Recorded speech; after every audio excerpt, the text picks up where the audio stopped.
Fellow Kenyans, on the 9th of August of 2022, Kenyans participated in an election that ushered in new leaders at all levels of our governance realm. Following a dispute in the presidential election, a petition was filed in our Supreme Court for determination of validity of the results, and the Supreme Court has today pronounced itself on this matter. When I was sworn in as your president, I made a pledge to the country, a pledge to uphold the rule of law and the decisions made by the judiciary on all matters appertaining to our governance. Today, the Supreme Court made a ruling on the presidential dispute, upholding the results announced by the Independent Electoral and Boundaries Commission on the 15th of August, 2022. And in keeping to the pledge that I made to uphold the rule of law when I took the oath of office, I commit to executing the orders of this court to the letter. The process of handing over is in progress through the Assumption of Office Committee, which actually has already begun its work as of August 10th, 2022. And indeed, it is my intention to oversee a smooth transition to the next administration, and all the necessary orders to facilitate this process have already been issued. And because democracy is a work in progress, I urge the country to respect the institutions that midwife our new leaders. And in doing so, I also urge citizens to constantly put them under scrutiny, for this is the civic duty of every single Kenyan.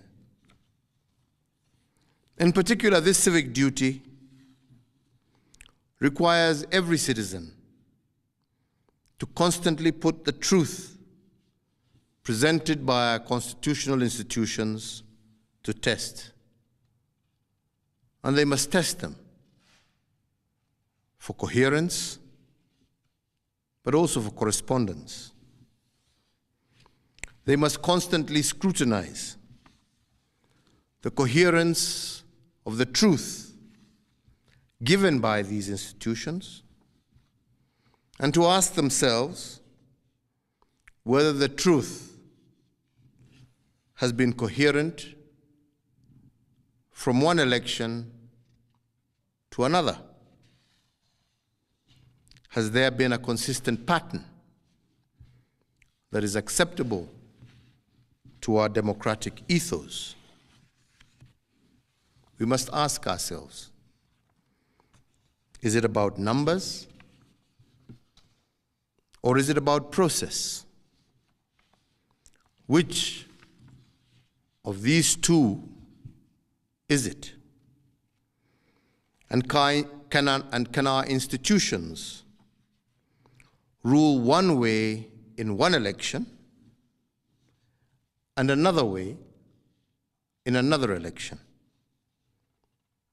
without scrutiny?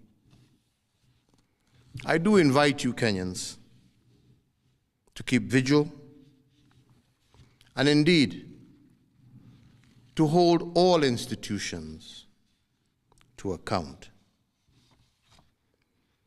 The second thing we must place under scrutiny is whether the truth given by institutions has correspondence. That is, do the truths given by our institutions correspond with what is observable by the citizen? True beliefs and true judgments must correspond to the actual state of affairs. But do our constitutional institutions meet this threshold? While we must appreciate these institutions, we must also hold them to account at every juncture.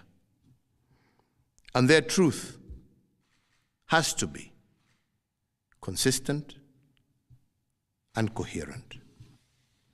This is the only way we will build our democracy.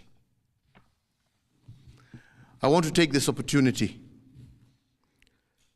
to thank every single Kenyan for holding a peaceful election. And for this, I want to thank God, and I want to thank our political parties, but I also want to thank every single individual Kenyan for bringing us thus far. I want to wish well all who have won as they guide our country into the future. And I thank you all for the opportunity to serve, and I say, may God bless you all, and may God bless this great republic